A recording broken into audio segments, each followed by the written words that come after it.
الرحمن الرحيم مدن رئيس الوزراء soo dhawow ku soo dhawow galmudug laga sugayay ku soo dhawow galmudug laga jecel yahay ra'iisul wasaare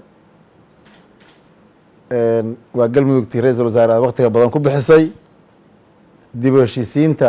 taariikhiga ka samaysay bilo aad u fadhisay isu keentay isku maslaxday aan dhihi karno ra'iisul wasaaruhu cadba meelu ka soo qaaday galmudug ra'iisul wasaare galmudug waxaa kugu taal wax aan dhihi karno soomaali inteeda kale kuma taal shaqadii qaranka oo si guud aad u fulinaysay oo haysay ka sokow galmudug wax weyn baad ka soo qabatay waxaad joogtay wakti aadan dalka intiisa kala joogin waxaad ku bixisay dadaal inta kale dalka ka dheeraada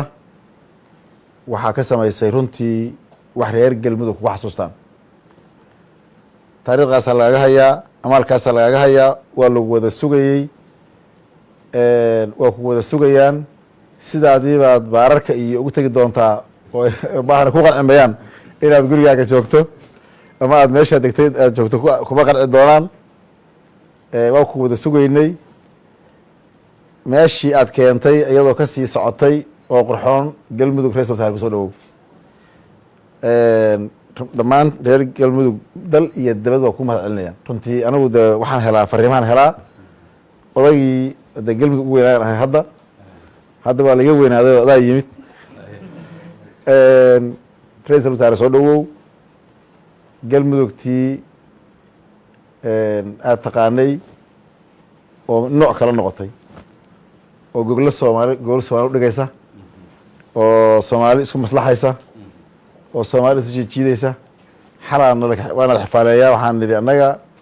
haddaan nahay reer galmudug warankayagii yaan baan ka tumanay waxaan beerafalow iyo nabad ahayn ka shaqeymayno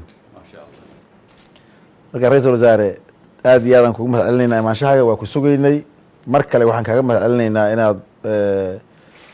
baaqii dowladaha xubnaha ka dowladda federaalka ay soo gudbiyeen aad ka soo jawaabteen madaxdii qaranka oo noo soo horumartay iyadana waa kugu soo dhaweyneynaa wadatashigeedii iyo iswaafajinteedii iyo xalkii insha allah annagoo rajo fiican ka qabna inaan leenahay